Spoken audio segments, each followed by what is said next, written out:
and my credit score is 700. And I say, fantastic, let's see what it really is.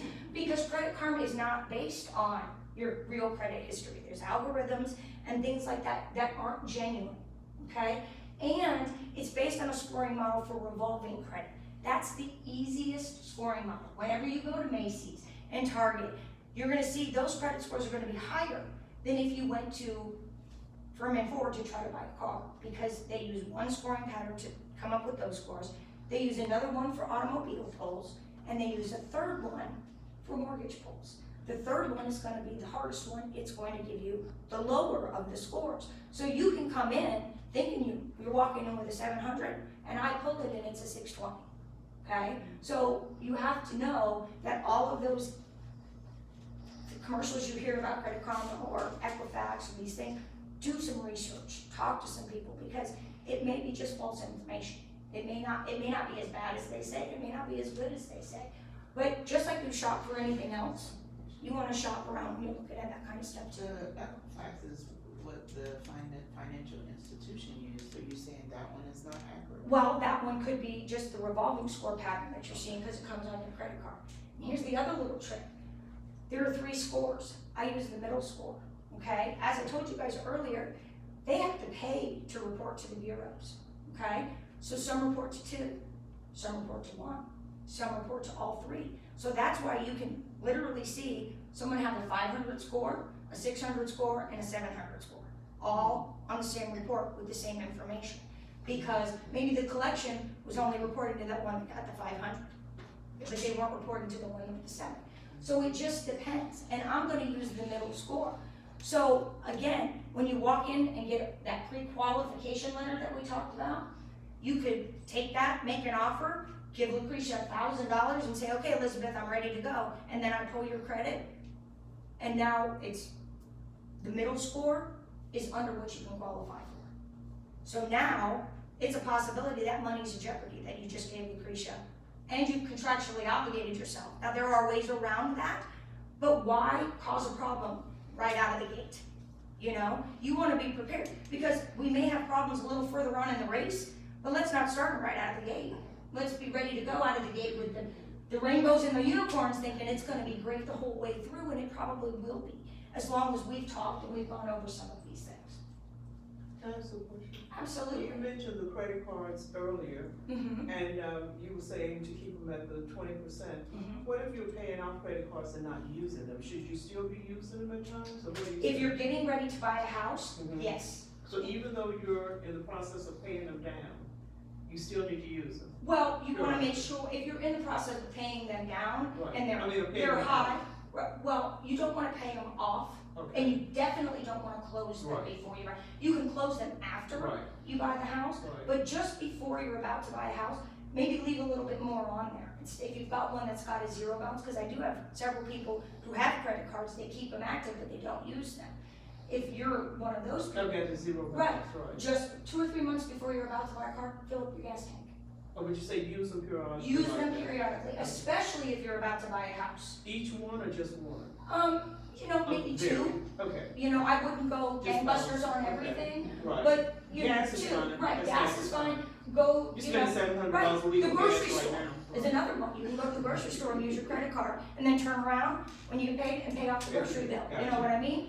And again, like I said, you don't wanna pay a lot of finance charges, so when you pay it down, leave $1.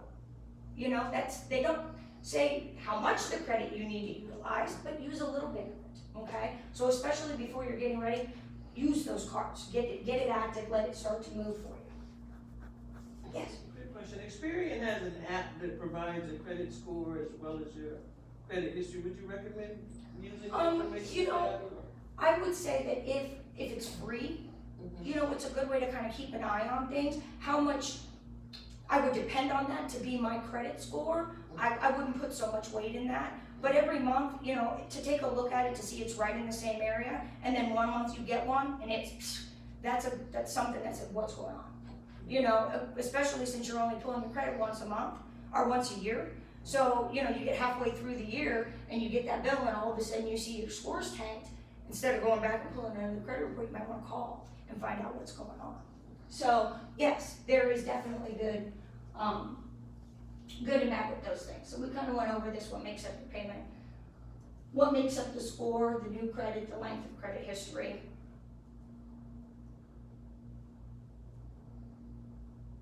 Credit mix, okay? So making sure you have a mix of credit cards, mortgages, installment loans. Frequently I have people who just have car loans. They don't want to mess with credit cards, and I get that. But installment loans don't give you as big of a bang for your buck, because again, you have a start date and you have an end date. You're not actually utilizing credit. I mean, they gave you credit in one big bulk, and then you're kind of paying it off.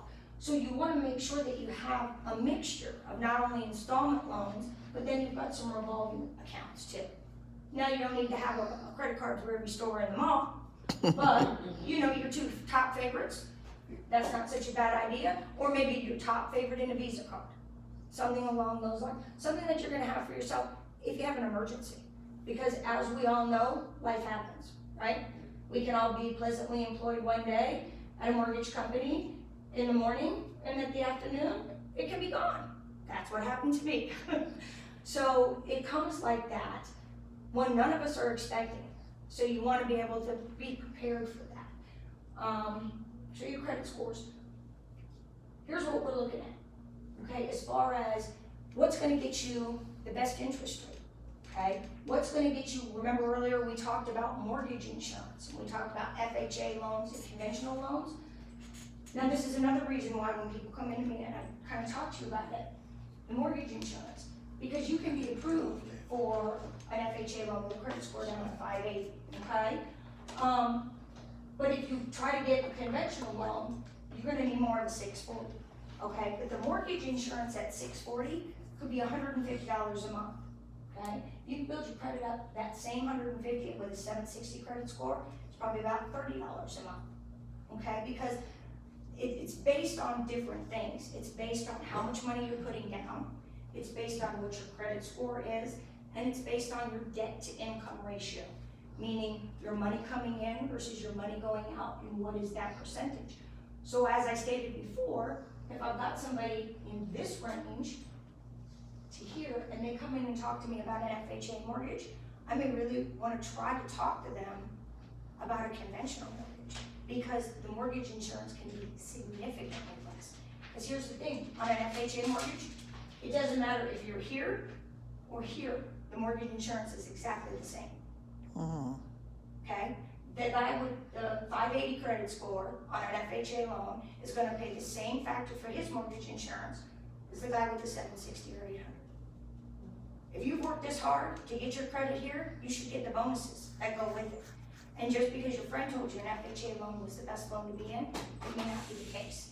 So talk with a professional about what is the best loan to be in for your situation. And you said it's the same for FHA? And Regardless, right? The rate is the same for what? Their mortgage insurance. And mortgage insurance. And even on an FHA loan, because on a conventional loan, if you put 20% down, there is no mortgage insurance.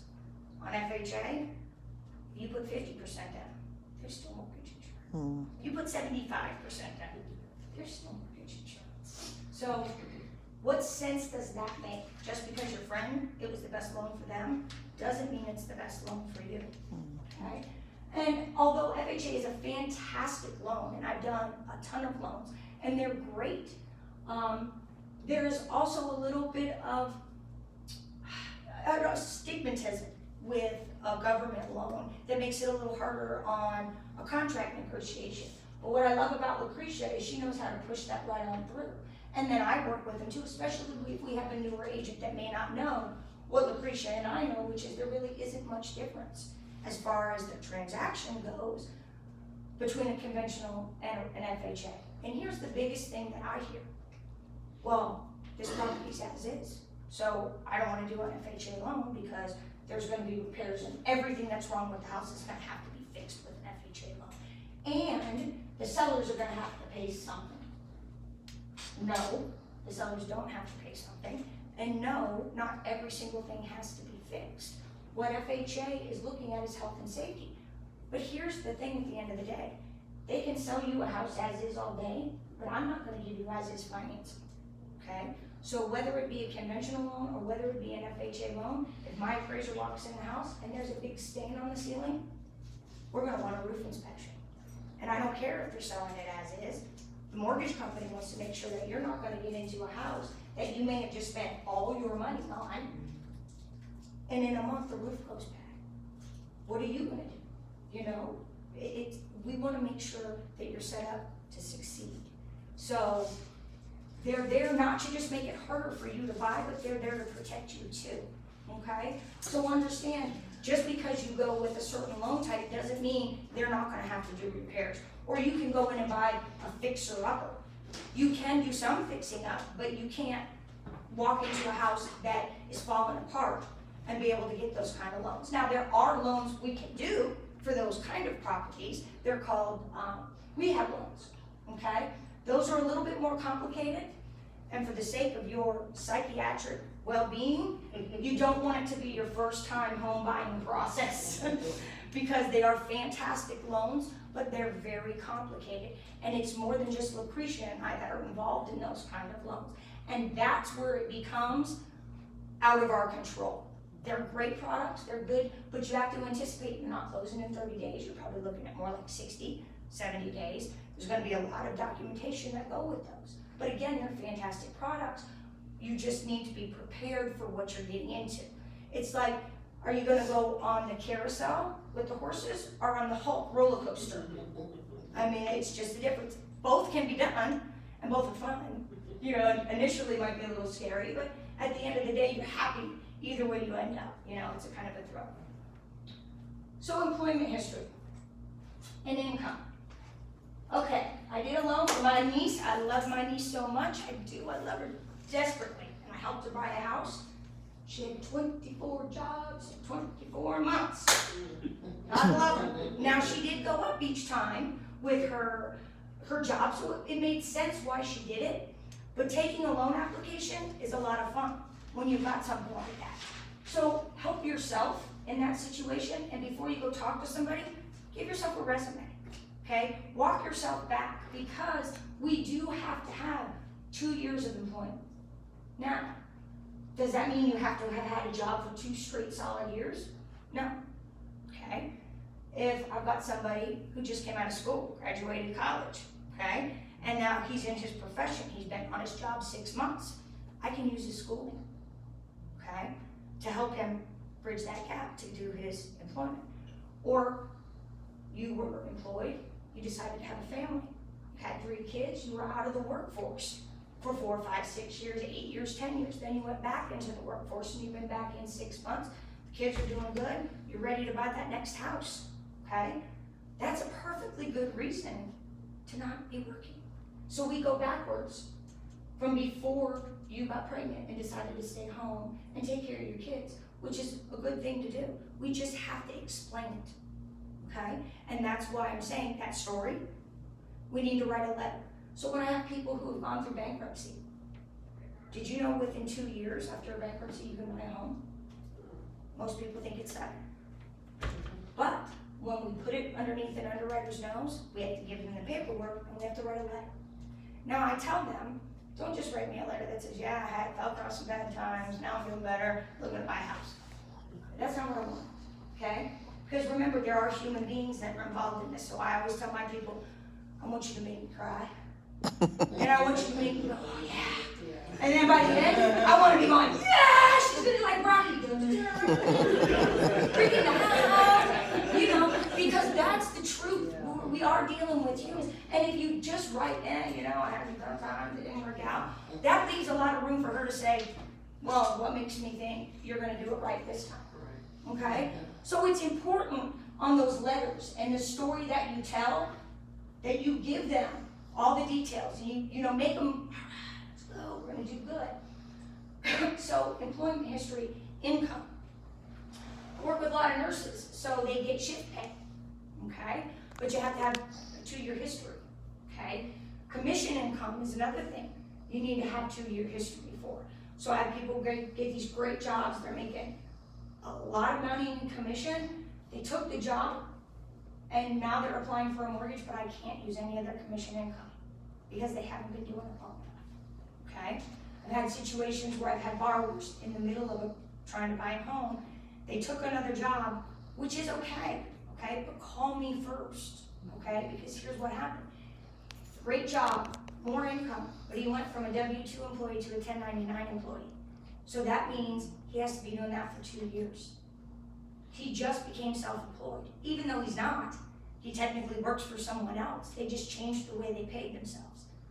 So that just killed it, absolutely killed it, okay? So you've got to be able, you can change jobs, you can do different things, but call your mortgage person and tell them what you're doing, okay? Because then we can say, put the brakes on. I know it's gonna be a good job. We close on the 30th, you tell them you can start on the 5th, okay? Because we need to be able to go through, and I get it. Same thing with, you gotta buy a car in the middle of it, okay? I really don't want you to. I really, really don't want you to. I've had that happen. I had one lady who did it the day of closing, and we're watching. I'm not repolling, but I'm watching, okay? So, ding, 9 o'clock in the morning, my underwriter calls and says, what is going on? So I call her and say, did you just buy a car? And she said, how did you know? I said, remember when we first sat down and I said, I'm watching? I wasn't lying. She said, oh, Elizabeth, wait a minute. It's all gonna be okay, Elizabeth. Because really, it's not my car, it's my son's car. And here's the thing, I'm not gonna make the payments, my dad is. And I said, oh my God, that's fantastic, but I can't prove it. And the only way I can offset that is with 12 months bank checks from your dad showing he paid that. So here's what we're gonna do. We're gonna either live in that car, or we're going back to the dealership right now and we're returning it. And on Friday, you can go back and buy it, okay? I don't want to rain on your parade. I really don't. I don't want to stop you from buying that new car, but we need to talk about it. Because in that case, she really would have had to live in that car because she didn't have anywhere else to go. So she took that car back, okay? So you gotta make sure that you're telling us, because the new car payment may have pushed your debt to income ratio right out, you know, and you may be replacing one car for another and think that's okay, but again, it has to do with the payment, okay? Yes? Comment. That's how I got my house. It was under contract with somebody else. They went and bought a car and boom, threw it out and I got the house. Oh, yeah. The first time it happened to me, it was a Lexus. It was a $900 payment. First of all, when you are driving around in something that costs you as much as a house can cost you, I mean, please, it just seems crazy to me. Now, in her case, she was able to absorb it, but who does that? Okay, here's the other thing, guys. If you quit your job 3 days before closing, I am gonna find out, okay? Because we call. We're not gonna ask for another pay stub, but we call. So, yeah, I've had that one happen too. He no longer works here. And then I call and they say, well, I was afraid to tell you. I said, what am I gonna spank you? I mean, because of the truth of the matter, I may be scary. I mean, I try not to be, but I can be. But it's you you're hurting. It's not me. Why are you scared of me? I'm gonna go home to a house. You may not. You know what I mean? And it's okay. That happens. And lucky for us, we had a great real estate agent who was able to negotiate an extension. He was able to get another job, and we were able to close. But tell me, it's better for me to be proactive than reactive, okay? Because I'm a good talker. And ladies and gentlemen, I think out of the box, and I will go to bat for you. You know, they call me a very good backside kisser. You know, I make it a point to know my people. I do, no, it works for me because they know that they can count on me. When I'm having those conversations, Michael's the same way. When you have those conversations with those underwriters, or I went back and I think I forgot to tell you about a broker, where a broker works with a bunch of different lenders, okay? So if your loan didn't work with this lender, he packages it up and moves it over to this lender. If it didn't work there, we package it up and we go over here. And that's great, it gives you different opportunities and different products, but it doesn't get you that opportunity to have the relationship with an underwriter that can pick up the phone and say, okay, you read this letter that way. Let me tell you, when I sat down and talked with my buyer, here's what she meant. here's what they meant. You know, you need it reworded, what do you need it, what, tell me. You know, to be able to have those kind of conversations, to me, is worth its weight in gold. More complicated cases may mean more documentation. As you guys can see, I'm not really great at following along with the PowerPoint. Okay, so we talked about preparing yourself when you come in for a pre-approval. We talked about putting together a resume, and we talked about goals. Okay, so this is what we're saying. Things to think about. When I pre-approve a Byron, my goal is not to pre-approve you for the absolute max